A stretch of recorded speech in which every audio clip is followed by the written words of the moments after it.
Hello students, welcome to our channel solution pharmacy. तो जैसा आप जानते हैं हम लोग मेडिसिनल केमिस्ट्री कर रहे हैं, यूनिट 3 पर थे अपन। और आइए आज अगला टॉपिक करते हैं। अगला टॉपिक है हमारा सार ऑफ क्यूनोलोन। देखिए स्टूडेंट्स, ये क्यूनोलोन का बेसिक स्ट्रक्चर हो गया। इसमें हम लोग सबसे पहले स्ट्रक्चर समझते हैं। तो हमारे पास दो रिंग्स हैं जिसमें हम लोग नाइट्रोजन से फर्स्ट नंबरिंग करते हैं। नाइट्रोजन से अगर हम फर्स्ट नंबरिंग करें तो आप देखिए ये 1 2 3 4, फिर ये 5 6 7 8 है ना। और यहाँ पर हम लोगों ने वेरियस सब्स्टिट्यूशंस किए, जैसे 1 पे तो R1 बोल दिया, 2 पे फिफ्थ कार्बन के साथ वाले को अपन समझने के लिए R5 बोल रहे हैं, सिक्स्थ वाले को R6 और सेवेंथ नंबर वाले को R7। तो सबसे पहला जो हम लोग करने वाले हैं सब्स्टिट्यूशन देखना या सार देखना, वो हम स्टार्ट कर रहे हैं N1 की पोजीशन से। मतलब हम लोग ये जो है ये इस पर काम करेंगे।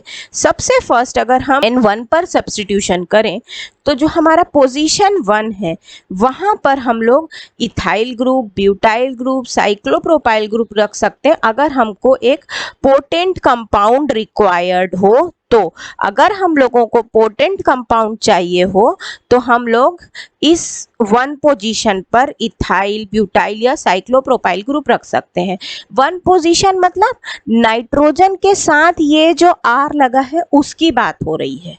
नेक्स्ट हम आगे देखते हैं। देखिए addition of fluorine atom into N1 है ना, इससे क्या होगा, इम्प्रूव्ड एक्टिविटी मिलेगी किसके अगेंस्ट, ग्राम पॉजिटिव के अगेंस्ट। एज इन ये जो R1 है वहां पर हम लोग अगर फ्लोरीन सब्स्टिट्यूट करते हैं तो हमको ग्राम पॉजिटिव बैक्टीरिया के अगेंस्ट इम्प्रूव एक्टिविटी मिलेगी। इसी के बाद अगर हम लोग आगे बढ़ें और C2 पर आ जाए, यानी कि इसके एडजेसेंट वाले कार्बन पर, एडजेसेंट वाले कार्बन को अगर हम देखें तो ये रहा आपका एडजेसेंट वाला कार्बन, ये R2। तो अगर हम R2 वाली जो जगह है वहाँ पर जो हाइड्रोजन है C2 पर उसको हटा दें और उसको मिथाइल या हाइड्रोक्सी ग्रुप से सब्स्टिट्यूट करें तो इससे हमारा जो कंपाउंड है वो अच्छा नहीं होगा, उसकी रिजल्टेंट अच्छी नहीं होगी, वो एक डिसएडवांटेजियस कंपाउंड बन जाएगा। इसी प्रकार से अगर हम लोग कोई ऐसा डेरिवेटिव बनाए जो C1 C2 के बीच में कनेक्शन स्टैब्लिश करे तो उससे हमको हाई एंटीबैक्टीरियल एक्टिविटी देखने मिलेगी। जैसे ये ड्रग देखिए आप, प्रूलीफ्लॉक्सासिन, यहाँ पर आप देखिए ये 1 नंबर हो गया, ये 2 हो गया।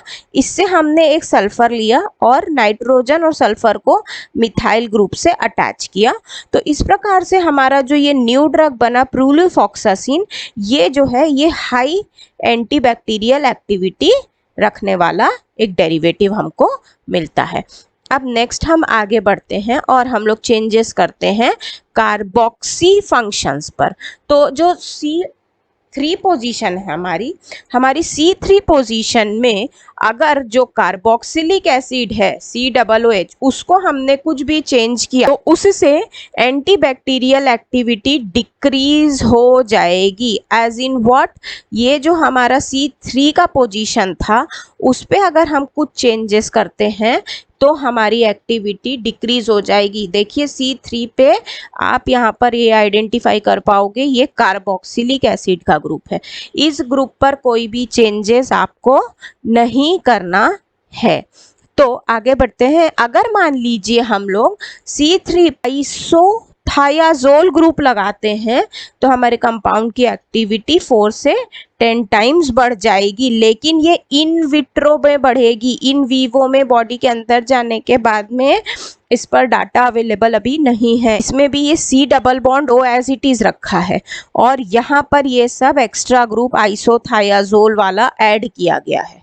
तो इससे जो है वो resultant activity 4 to 10 times increase हो जाएगी। अब अगर मान लीजिए हम लोग सल्फोनिक एसिड, फॉस्फोनिक एसिड, टेट्राजोल ऐसा कोई ग्रुप यहाँ पर अटैच करा देते हैं हमारे इस C3 की जगह पर, ये वाला जो हमारा C3 का जगह है यहाँ पर, तो इससे एंटीबैक्टीरियल एक्टिविटी का लॉस हो जाएगा, एंटीबैक्टीरियल एक्टिविटी खत्म हो जाएगी।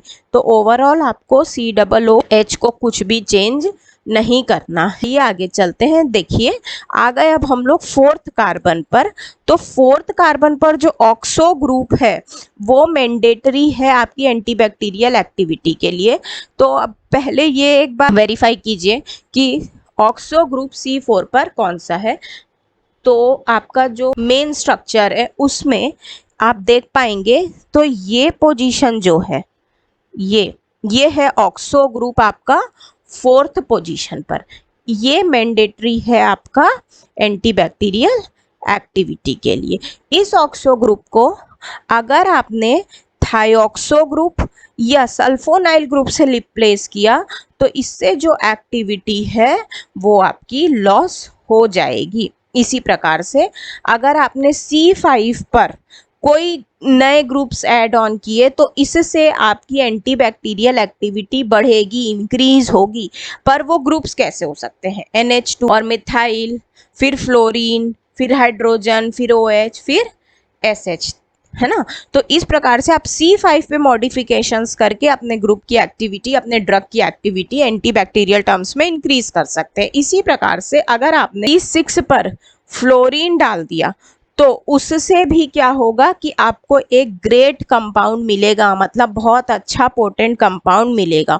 और उस समय आपकी रिएक्टिविटी कैसे, क्योंकि फ्लोरीन से अच्छी उससे कम क्लोरीन में मिलेगी, फिर ब्रोमीन में भी मिल जाएगी और मिथाइल और साइनाइड में भी मिल जाएगी। इसी प्रकार से अगर हम लोग C7 की बात करें तो C7 में जो पिप्राजीन की रिंग है वो मैंडेटरी है, एसेंशियल है आपकी एक्टिविटी के लिए। तो एक बार आप ये देखिए C7 पोजीशन कौन सी है। तो ये मेन स्ट्रक्चर पर हम आ गए।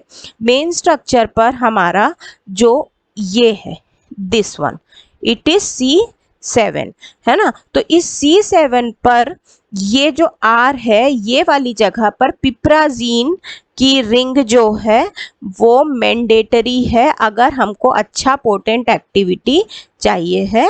तो अगर इस C7 पर हम लोग कुछ चेंजेस करते हैं या अमीनो पायरलोडीन का, अमीनो पायरलोडीन आप जैसे ही यहाँ पर चेंज करते हैं वो केस में आपको एक गुड कंपाउंड मिलता है, बेटर कंपैटिबिलिटी मिलती। 8 में अगर हम लोग कोई फ्लोरो सब्स्टिट्यूशन करते हैं तो उससे जो कंपाउंड हमको मिलता है वो ग्राम नेगेटिव के अगेंस्ट एक अच्छी प्रॉपर्टी रखेगा। इसी प्रकार से अगर हम लोग C8 पर मिथॉक्सी ग्रुप रखते हैं तो ग्राम पॉजिटिव के लिए हमको मिल जाएगा। That means C8 is also the site available for substitutions. इसके बाद हम लोग अगर ऑर्डर ऑफ एक्टिविटी देखें तो हमारे लिए सबसे अच्छा होता है कि हम फ्लोरीन से रिप्लेसमेंट करें, फिर क्लोरीन, फिर ऑक्सोमिथाइल, फिर हाइड्रोजन, फिर CF3, फिर मिथाइल और फिर विनाइल।